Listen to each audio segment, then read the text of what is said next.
ಚಿಕ್ಕಮಗಳೂರು ಜಿಲ್ಲಾ ಶಾಖೆಯಿಂದ ವಿವಿಧ ಇಲಾಖೆಗಳ ಮತದಾರರ ಪಟ್ಟಿಯಲ್ಲಿ ಲೋಪದೋಷ. ಕರ್ನಾಟಕ ರಾಜ್ಯ ಸರ್ಕಾರಿ ನೌಕರರ ಸಂಘದ 2024 ರಿಂದ 2029 ಸಾಲಿನ ಕಾರ್ಯಕಾರಿ ಸಮಿತಿಗೆ ನಡೆಯುವ ಚುನಾವಣೆಗೆ ಸಂಬಂಧಪಟ್ಟಂತೆ ನಮ್ಮ ಚಿಕ್ಕಮಗಳೂರು ಜಿಲ್ಲಾ ಶಾಖೆಯಿಂದ ತಯಾರಿಸಿರುವ ವಿವಿಧ ಇಲಾಖೆಗಳ ಮತದಾರರ ಪಟ್ಟಿಯಲ್ಲಿ ಹಲವಾರು ಲೋಪದೋಷಗಳಿದ್ದು ಬಹುತೇಕ ನೌಕರರನ್ನು ಮತದಾರರ ಪಟ್ಟಿಯಿಂದ ಕೈಬಿಡಲಾಗಿದೆ ಎಂದು ಸರ್ಕಾರಿ ನೌಕರರ ಸಂಘದ ಅಧ್ಯಕ್ಷ ಸ್ಥಾನದ ಆಕಾಂಕ್ಷಿ ಜಿಲ್ಲಾಧಿಕಾರಿ ಕಚೇರಿಯ ಶಿರಸ್ತೇದಾರರಾದ ಹೇಮಂತ್ ಆರೋಪಿಸಿದರು. ಚುನಾವಣೆಯಲ್ಲಿ ನಿರ್ದೇಶಕರಾಗಿ ಆಯ್ಕೆಯಾಗಿರ್ತಕ್ಕಂಥ ಎಲ್ಲರಿಗೂ ಪ್ರಥಮವಾಗಿ ನಾನು ಅಭಿನಂದನೆಗಳನ್ನು ಸಲ್ಲಿಸ್ತಾ ಇದ್ದೀನಿ. ತಮ್ಮ ಮೂಲಕ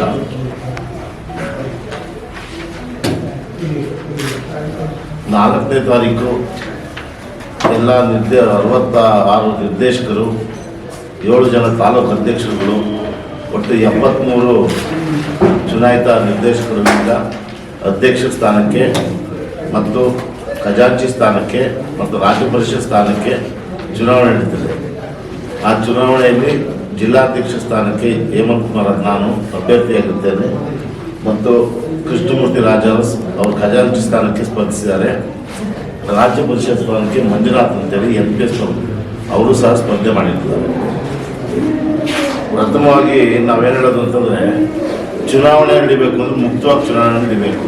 ಯಾರನ್ನೂ ಸಮೇತ ಮತದಾರ ಪಟ್ಟಿಯಿಂದ ಕೈ ಬಿಡಬಾರ್ದು.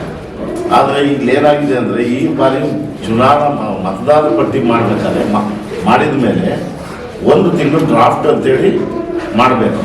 ಡ್ರಾಫ್ಟ್ ಆದಮೇಲೆ ಅಬ್ಜೆಕ್ಷನ್ಸ್ ಏನಾದಿತ್ತು ಅಂದರೆ ಅಬ್ಜೆಕ್ಷನ್ ತಗೊಂಡು ಏನಾದ್ರು ಲೋಪದೋಷಗಳಾಗಿದ್ದಲ್ಲಿ ಅದನ್ನು ಸರಿಪಡಿಸಲಿಕ್ಕೆ ಕಾಲಾವಕಾಶ ಇರುತ್ತೆ.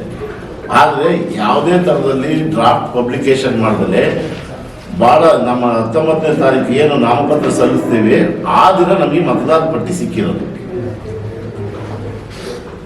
19ನೇ ತಾರೀಕು ಏನು ನಾವು ಬೆಳಿಗ್ಗೆ 11 ಗಂಟೆಗೆ ಹೋಗಿ ದುಡ್ಡು ಕಟ್ಟಿ ನಾಮಪತ್ರ ನಮ್ಮ ಮತದಾರ ಪಟ್ಟಿ ತಗೊಂಡು ಮತದಾರ ಪಟ್ಟಿ ತಗೊಂಡಾಗ ಆರೋಗ್ಯ ಇಲಾಖೆಯಲ್ಲಿ 73 ಜನ ನೌಕರರು ಕೈ ಬಿಟ್ಟಿದ್ದಾರೆ.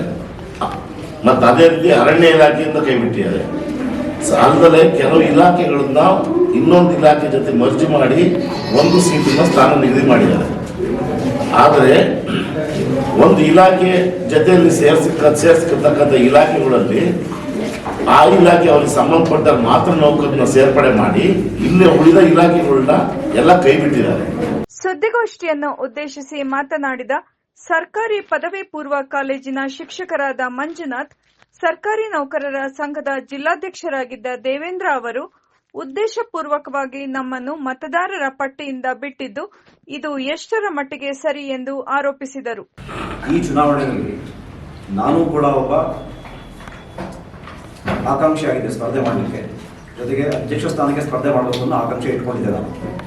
ಹಾಗಾಗಿ ಈಗ ಸುಮಾರು 1 ವರ್ಷದಿಂದಲೂ ಕೂಡ ನಾನು ಬೇರೆ ಬೇರೆ ಇಲಾಖೆಗಳ ಕೆಲವು ಸ್ಪರ್ಧೆ ಮಾಡ್ತಕ್ಕಂಥ ಅಭ್ಯರ್ಥಿಗಳನ್ನು ಸಂಪರ್ಕ ಮಾಡಿ ಅವರನ್ನು ನಮ್ಮ ಕಡೆಯಿಂದ ಅಭ್ಯರ್ಥಿಗಳನ್ನಾಗಿ ಮಾಡಲಿಕ್ಕೆ ಎಲ್ಲ ತಯಾರಿ ನಡೆಸಿದ್ವಿ. ಜೊತೆಗೆ ನಮ್ಮಲ್ಲೂ ಕೂಡ ನಮ್ಮ ಇಲಾಖೆಯಲ್ಲೂ ಕೂಡ ನನಗೆ ಅತಿ ಹೆಚ್ಚು ಬೆಂಬಲ ಇದೆ. ಹಾಗಾಗಿ ಈ ವರ್ಷ ನಾನು ಚುನಾವಣೆಯಲ್ಲಿ ಸ್ಪರ್ಧೆ ಮಾಡಲೇಬೇಕು. ನಾನು ಕಳೆದ ಬಾರಿ ಚುನಾವಣೆಯಲ್ಲಿ ಕೂಡ ಸೋತಿದ್ದೆ 3 ಮತಗಳಿಂದ. ಸೊ ಈ ವರ್ಷ ನಾನು ನಿಲ್ಲಬೇಕು ಅಂತ ತೀರ್ಮಾನ ಮಾಡಿದ್ದೆ. ಇದು ದೇವೇಂದ್ರ ಅವರ ಗಮನಕ್ಕೆ ಬಂತು. ದೇವೇಂದ್ರ ಅವರು ಕೂಡ ಈ ವರ್ಷನೂ ಚುನಾವಣೆಗೆ ಸ್ಪರ್ಧೆ ಮಾಡಿ ಅವರೇ ಅಧ್ಯಕ್ಷರಾಗಬೇಕು ಅನ್ನೋ ಆಕಾಂಕ್ಷೆ ಇಟ್ಕೊಂಡಿದ್ರು. ನಾವೆಲ್ಲಿ ಸ್ಪರ್ಧೆ ಮಾಡಿ ಗೆದ್ದರೆ ಅವರಿಗೆಲ್ಲಿ ತೊಂದರೆ ಆಗುತ್ತೆ ಅಂತ ಇಟ್ಕೊಂಡು ನನ್ನನ್ನು ಚುನಾವಣೆಗೆ ಸ್ಪರ್ಧೆ ಮಾಡಬಾರ್ದು ಅನ್ನೋ ಕುತಂತ್ರ ನಡೆಸಲಿಕ್ಕೆ ಸ್ಟಾರ್ಟ್ ಮಾಡಿದ್ರು. 3ನೇ ತಾರೀಕು ನಮ್ಮ ರಾಜ್ಯ ಸಂಘದಿಂದ ಒಂದು ನೋಟಿಫಿಕೇಶನ್ ಬಿಡ್ತಾರೆ. ಅದು ಕರಡು ಮತದಾರರ ಪಟ್ಟಿ ತಯಾರು ಮಾಡಲಿಕ್ಕೋಸ್ಕರ ಬಿಟ್ಟಂಥ ನೋಟಿಫಿಕೇಶನ್. ಅದರಲ್ಲಿ ಸ್ಪಷ್ಟವಾಗಿ ಹೇಳಿದರೆ ಜೂನ್ 30ನೇ ತಾರೀಕಿನ ತನಕ ಎಲ್ಲ ಇಲಾಖೆಗಳ ಮತದಾರರ ಪಟ್ಟಿಯನ್ನು ಆಯಾ ಇಲಾಖೆಗಳಿಂದ ತರಿಸ್ಕೊಂಡು ಜುಲೈ 1ನೇ ತಾರೀಕು ಸಂಘದ ನೋಟಿಸ್ ಬೋರ್ಡ್ನಲ್ಲಿ ಅದನ್ನು ಅನೌನ್ಸ್ ಮಾಡಿ ಜುಲೈ 10ರ ತನಕ ಸಮಯಾವಕಾಶ ಕೊಡಬೇಕು. ಯಾರಾದರೂ ಇದರಲ್ಲಿ ಹೆಸರು ಕೈಬಿಟ್ಟೋಗಿದ್ರೆ ಅಥವಾ ಹೊಸ ಸೇರ್ಪಡೆ ಮಾಡಬೇಕಾಗಿದ್ದರೆ ಅಥವಾ ಏನಾದರೂ ಆಕ್ಷೇಪಣೆ ಇದ್ದರೆ ಅದನ್ನು ಸಲ್ಲಿಸಲಿಕ್ಕೆ ಅವಕಾಶ ಅಂತ ಹೇಳ್ಬಿಟ್ಟು ಜುಲೈ 10ನೇ ತಾರೀಕು ಟೈಮ್ ಇತ್ತು. ಆದರೆ ಇವರು ಆ ರೀತಿ ಯಾವುದೇ ಕಾರ್ಯನ ನಡೆಸಲಿಲ್ಲ. 4ನೇ ತಾರೀಕು ಏನು ಚುನಾವಣೆ ನಡೀತಾ ಇದೆಯೋ ಅದರಲ್ಲಿ ನಾವೆಲ್ಲರೂ ಕೂಡ ಬೆಂಬಲಿಸಿರ್ತಕ್ಕಂಥ ನೀವೆಲ್ಲ ಇಲ್ಲಿವರೆಗೂ ಕೂಡ ಅನೇಕ ಮ್ಯಾಟರ್ಗಳನ್ನ ಕೇಳಿದ್ರಿ. ಯಾವ ರೀತಿಯಾಗಿ ಕುತಂತ್ರದಿಂದ ಹೆಸರಿಗೆ ತಕ್ಕಾಗೆ ಈಗ ಹಾಲಿ ಕರ್ತವ್ಯ ನಿರ್ವಹಿಸ್ತಾ ಇರ್ತಕ್ಕಂಥ ಅಧ್ಯಕ್ಷರು ಏನಿದ್ದಾರೆ ದೇವೇಂದ್ರ ಅವರು, ಅವ್ರ ಹೆಸರಿಗೆ ತಕ್ಕಂತೆ ನಡ್ಕೊಂಡು ಅವರ ಆ ಧೋರಣೆಯಿಂದಾಗಿ ಇವತ್ತು ಈ ನಮ್ಮ ಚಿಕ್ಕಮಗಳೂರು ಜಿಲ್ಲೆಯಲ್ಲಿ ನೌಕರರಿಗೆ ಸರಿಯಾದ ರೀತಿಯಲ್ಲಿ ನ್ಯಾಯವನ್ನು ಒದಗಿಸ್ತಕ್ಕಂಥ ಕೆಲಸ ಆಗದೆ ಇರೋ ಕಾರಣಕ್ಕೋಸ್ಕರವಾಗಿ ನಾವೆಲ್ಲ ಸೇರಿ ನಮ್ಮ ಬೆಂಬಲಿತವಾಗಿ ಈ ಅಭ್ಯರ್ಥಿಗಳನ್ನು ನಾವು ಸ್ಪರ್ಧಾ ಕಣಕ್ಕೆ ಇಳಿಸಿದ್ದೇವೆ ಅವ್ರ ವಿರುದ್ಧ. ಯಾವ ಕಾರಣಕ್ಕೋಸ್ಕರ ಇವ್ರನ್ನ ಆಯ್ಕೆ ಮಾಡಬೇಕು, ಯಾಕೆ ಅವ್ರನ್ನ ಆಯ್ಕೆ ಮಾಡಬಾರ್ದು ಅನ್ನೋದು ಮಾತ್ರ ನಾವು ಹೇಳ್ತೇವೆ. ಈಗಾಗಲೇ ನಿಮ್ಗೆ ಗೊತ್ತಿರೋ ಹಾಗೆ ಒಂದು ಮತದಾರರ ಪಟ್ಟಿಯಲ್ಲಿ 5 ವರ್ಷಗಳ ಕಾಲ ಸದಸ್ಯತ್ವವನ್ನು ಸ್ವೀಕರಿಸಿಯೂ ಕೂಡ ನಮಗೆ ಮತದಾನ ಮಾಡಲಿಕ್ಕೆ ಹಾಗೂ ಇದರಲ್ಲಿ ಚುನಾವಣೆಯಲ್ಲಿ ಸ್ಪರ್ಧೆ ಮಾಡಲಿಕ್ಕೆ ಅವಕಾಶ ಕೊಡದೇ ಇರತಕ್ಕಂಥ ನಿರಂಕುಶ ಅಧಿಕಾರ ತೋರಿಸಿರೋ ಕಾರಣಕ್ಕೋಸ್ಕರವಾಗಿ ಅವರನ್ನ ಆ ಒಂದು ಸ್ಥಾನದಿಂದ ಅವರಿಗೆ ಪದಚ್ಯುತಿಗೊಳಿಸಬೇಕು ಅಥವಾ ಅವರನ್ನ ಅಲ್ಲಿಂದ ಇಳಿಸಬೇಕು ಅನ್ನೋ ಕಾರಣಕ್ಕೋಸ್ಕರ ಇವರುಗಳಿಗೆ ಸ್ಪರ್ಧೆಗೆ ನಾವು ಬೆಂಬಲ ಕೊಡ್ತಾ ಇದ್ದೇವೆ.